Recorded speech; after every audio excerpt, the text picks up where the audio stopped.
Yeah, Garrick Browne, thank you so much for being on my podcast. I so very appreciate you. So me and Victoria, I remember seeing one of Victoria, like coming across Victoria's account when I was at USC, and I was like, oh my God, she went to USC. She's so inspiring.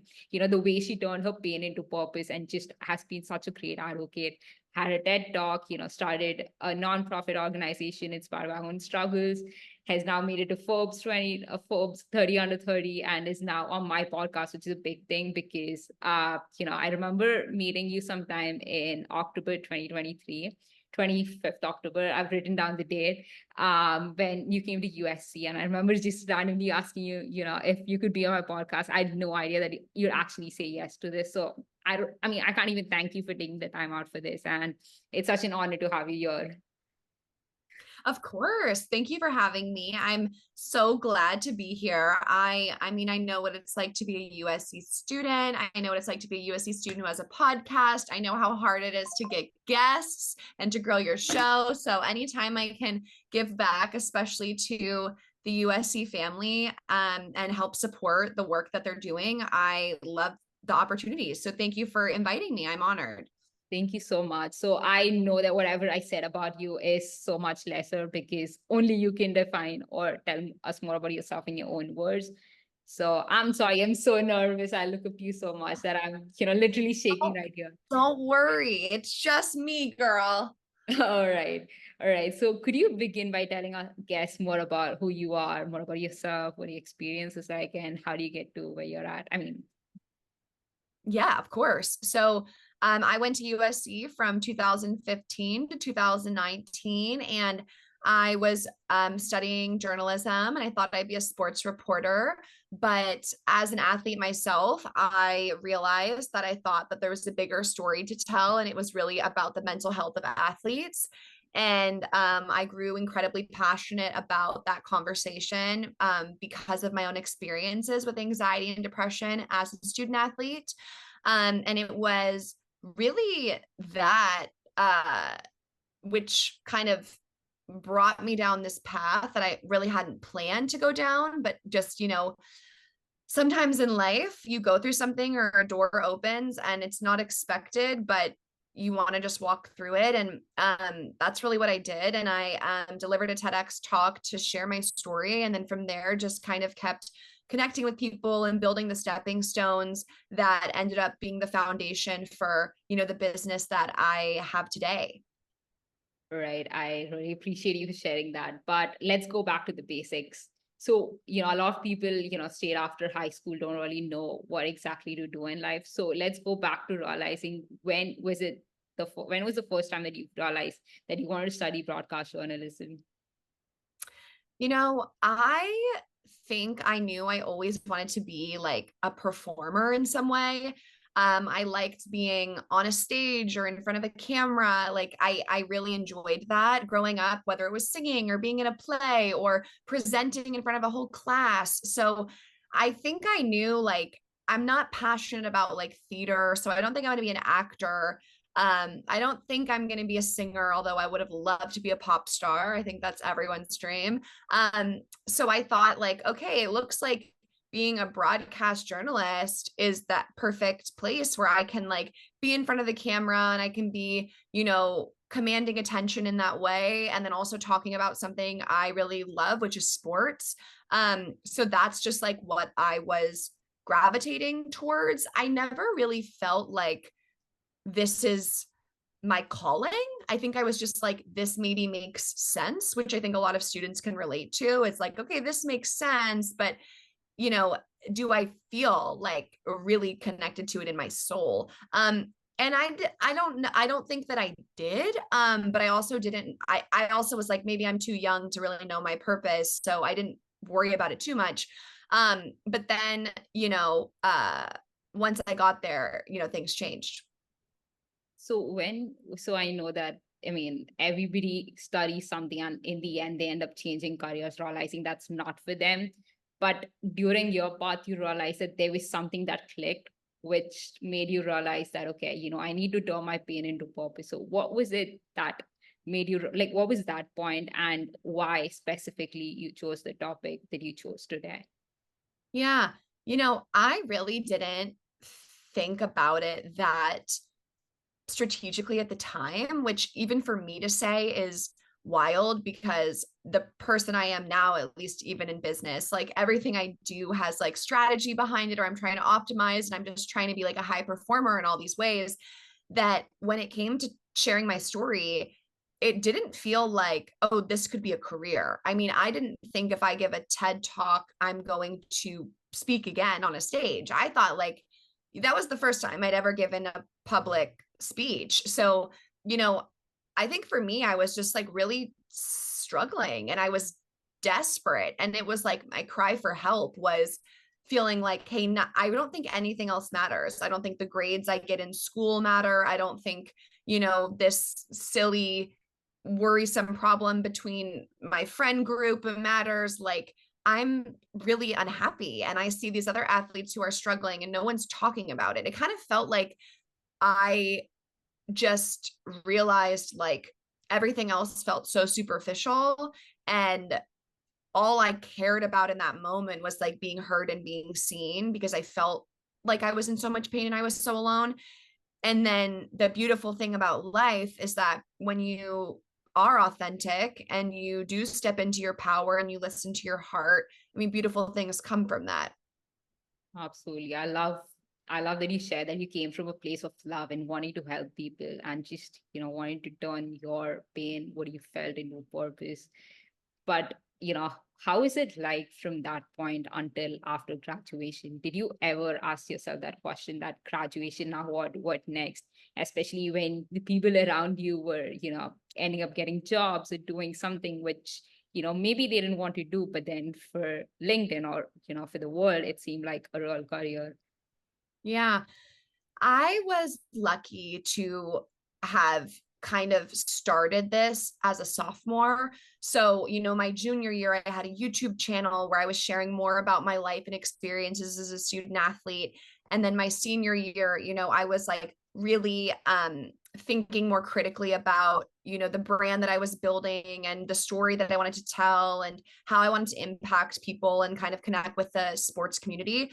So by the time I was a senior, I was already like visiting high schools and colleges speaking about mental health. So it was becoming clear to me like, hey, this could be a career. And so when I was graduating, of course, I had the identity crisis of like, I'm no longer a volleyball player. What does that mean? But I did feel this confidence because I was passionate about public speaking. So I went right into public speaking. And my first year out of school was on a public speaking tour around the country, visiting different universities. And that was definitely not traditional. And I remember my parents, wanting me to explain to them, like, hey, here's how this works. I kind of looked at like how much money I thought that I was going to be able to make as a public speaker, versus like what the entry level job would be for a journalist out of school. And it was really comparable. And so like, I was able to be self-employed like from the moment that I graduated. And of course, when the pandemic hit, my last few engagements were canceled. And then it was like pivoting to monetizing social media, which just opened up many more doors that I didn't know were there. So it happened really naturally. But to your point about like, what looks good on LinkedIn or what is like the right thing to do next, I would just say, especially to students and seniors, life is precious and you deserve to be happy and to do something that you love. And, if you're accepting this job, but you go to bed at night and it doesn't make you happy and it's not what you want to do, like, is there something else that you can try instead? My husband, Max, is almost 30 and he is just now, like, finally feeling a lot of clarity on like his career and his work. And he's almost 30. So this pressure for young people to be 21 years old and know exactly what they want to do and what ladder they want to climb, it's too much pressure. I mean, first of all, thank you for sharing that because I feel like every single point of time in your life, once you, graduated or once you, compare yourself to people on social media, just feel like you need to have a clarity on what is it that you love. But what is it that you recommend for people who don't know what next to do in life or don't know what they love? Because everything you see on social media just clouds your brain to the point that you just don't know who you are as a person. So what would you recommend someone do that to get that clarity? Yeah. Well, I would say let's put the phone down because and that's probably ironic coming from me, but like it can be really overwhelming to just consume and consume like all these people's content and everything that they're saying and everything that they're doing. It's like sometimes I think about human beings like hundreds of years ago, all you knew that was happening in the world was literally in your small community, your small village. And now it's like you can open your phone and you can literally watch a live video of someone like on the other side of the world and see what they're doing. And there's millions and millions and millions of people and, hundreds of millions of social media accounts. It's just, I don't think our brains were designed for that much input. So I think like a cleanse is really good. Like if you're feeling overwhelmed, if you're feeling like you're not sure, take some time to be with yourself, and do a little bit of a cleanse from social and spend time with the people that inspire you and journal and like take some time to kind of almost like filter out the toxins and like get the water clear. And then I would say like, let's just get really high level. Do you like working with people? Do you like working alone? Do you like working inside? Do you want to be outside? Do you like traveling? Do you not like traveling? Do you like leading and managing people? Or do you like being told what to do and executing a plan? Let's just ask ourselves like the really high level questions, get your answers, and then be like, okay, this is a job that is similar to these traits or characteristics, I want to be doing. So I would start there. And then you can always get into that environment and say, actually, I want my work to be more purpose driven. And I want to be outside, even though I thought I want to be inside, baby steps. And someone else might have a perfect plan, or someone might say, that doesn't make sense. Why are you going to go here? And now you're going to start a new job, but it's your life. And you're the one that has to close your eyes and go to bed at night and be happy with your life, not this person who's criticizing you. And people who are criticizing you are probably not happy with their own lives. And they kind of like to keep everyone miserable because they never took a chance on themselves and they never went and chased their dreams. So why should anyone else get to? So, you just have to kind of like block out the noise and just be really engaged in the process. So how do you, like, that was a great answer, honestly. Yeah. Just put your phone down and just focus on the internal voice in your head that's telling you to do something. How do you think one could deal with loneliness and the fear of missing out when putting down their phone, while at the same time realize which voice that they hear in their head is theirs versus which voice is the one of their family members or the external noises that's telling them to do something which probably their internal voice is not, you know? Yeah, Natalie, that's an amazing question. And it's really difficult to figure out like what do I actually want, or what's my conditioned way of thinking based on like what my parents have said to me and what society has said to me. I mean, to your first question about loneliness, I would say we need to learn how to be like our own support system and how to be alone. There's one of my favorite quotes is like, it's something along the lines of like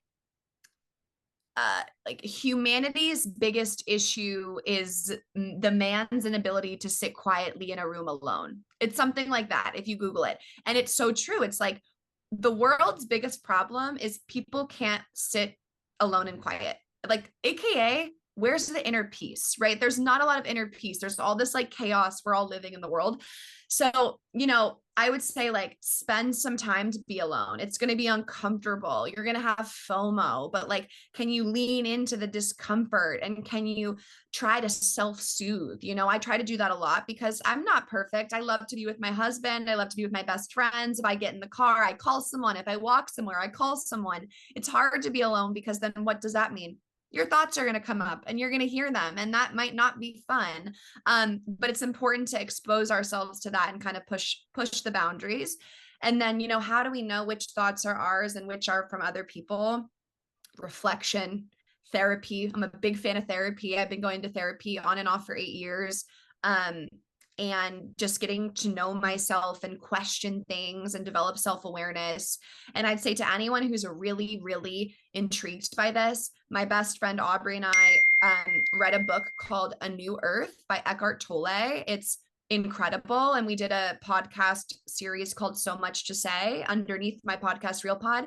And we talk all about the voice in our head and trying to figure out why it's there. Wow, that's something which everyone should listen to right after this. I feel like you would love it, Natalie, if you haven't seen it or heard of it. I think you'd really enjoy it. I really think I need to go back to it right after we're done with this. So my next question was, I know that in this day and age, like you, we all feel like we need to explore different passions of ours and not just box ourselves into a specific career, which the whole world says that, 9 to 5, just be a finance pro, don't do anything else, or else you're dumb or you just don't know yourself. But for those people who have, who are multifaceted, who have different passions and talents, how do you think they should go about pursuing them, and be managing their time in a way that they don't just half-heartedly or half-ass different things and just are good at it? Because you do it. I mean, you've done so many things. You have, accomplished so many things and are, successfully doing it still now. So, I feel like time management tips or, whatever it is that you feel one could do in this space. Yeah. It's tough and there's a lot of multitasking at play, especially as an entrepreneur. I'd say something that helps me is really trying to kind of like batch my days, and it helps my mind not be so all over the place. Like, okay, today I'm going to do emails and I'm going to do calls and I'm going to work on the nonprofit. And tomorrow is podcasting. I'm prepping for the interview. I'm recording the interview. I have another interview, and then I'm going to do the ads, reads afterwards.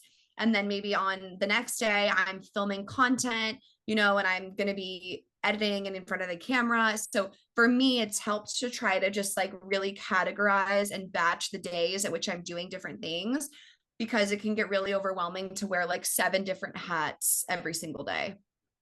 That's a great way to, be able to deal with all of these different things that you're doing.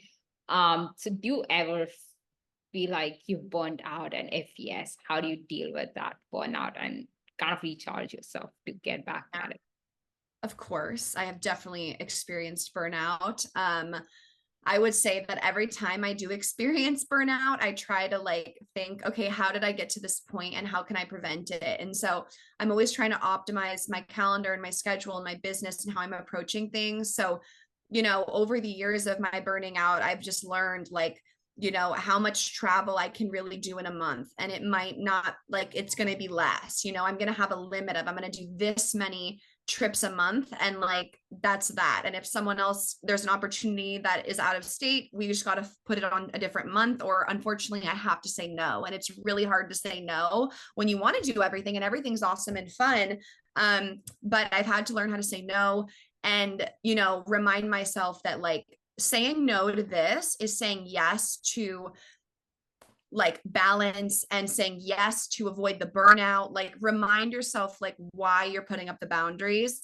I'd also say what are some other things I've learned from burnout? I think it's important to ask for help, whether you're just like asking someone in your life, like to get dinner with you or to talk to you because you're struggling. Or for me, like I'm super hands-on and I'm very much type A. So to delegate things and have people do things instead of myself doing them is really tough for me. I want to do everything, but as things grow, you have to delegate. So I've learned to do that, and just kind of let go of the steering wheel, so my grip's not as tight.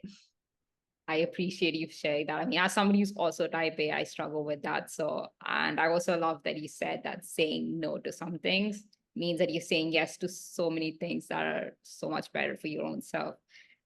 Like, quick take on this. What is it that you think about school and success? Do you think that one needs to go to school to be as successful as you are, or just to be anywhere closer to their goals in life? I definitely think having an education is a huge privilege, and it's something that if you make the most of it, of course it's going to benefit you. I think you know, especially going to a school like USC, there's so many opportunities. There's so many amazing people that you're in class with, that you're learning from, that you're walking across on campus. So, you know, I was super grateful for my college experience, and I don't know where I would be without it. I also know there are many famous and successful people who dropped out of college, or they didn't go. So, you know, it's tough to say. You know, it depends on a person's situation. It's like, um, that's something each person has to, once again, get quiet and deep and really ask themselves, like, what do I want with my life? Got it. So what advice do you for people who are, maybe graduated, or, are kind of feeling lost and don't know, who they are as a person or want to be where you're at? Um, Gosh, I wish I could say one thing and it would make those people feel purposeful and like they know who they are and could kind of take the cloud off of them. But unfortunately, you know, I guess the advice I could give is like, if you're feeling that way, like start somewhere. Order the self-help book your friend said really helped them. Make the appointment with the counselor. Call someone you love and tell them how you're feeling. Like, you have to take the first step. You know, if I think about my life in steps, I've had thousands, and it's like, you know, you only get somewhere by moving towards it and taking action. So it's like, yes, you know, you're going to sulk and you're going to sit in this funk, but then one day you have to say like, okay, I need to make my first step, and what's it going to be? And I think slowly then you read the book, and the book inspires you to think more about, you know, a new topic, and then you start to learn about it, and then you see there's a job that's related to, you know, you never know how things connect, but you have to make that happen for yourself. So let's take the first step. That's Mhm. that's what we get to. All right. One last question. So what's next for Victoria Garrick Browne? And what is it that you wished I asked you, but I did not? Well, you did an amazing job and asked me some really thoughtful questions that I loved. What's next for me? My brother's getting married this month, and I'm trying to slow down and take time off to be with my family and enjoy the summer. I do think there is such thing as working too hard. I'm trying to work harder. I'm trying to work smarter, not harder these days. Um, and no, I thought all your questions were amazing. And I'm so glad I got to connect with you after meeting you at that speaking event. And I admire your ambition to have your own podcast and your courage to ask me to be on it. I appreciate you. Thank you so much, Victoria, for taking the time off for this. You have no idea how grateful and how much I've learned from you. And so I'm pretty sure so are the people who are going to listen to this take away from, some new amazing insights from what you just shared with us. Of course. Thank you so much for having me, Natalie. I appreciate it. And I'm wishing you all the best. Keep me posted on your journey. I'll want to know what you're up to.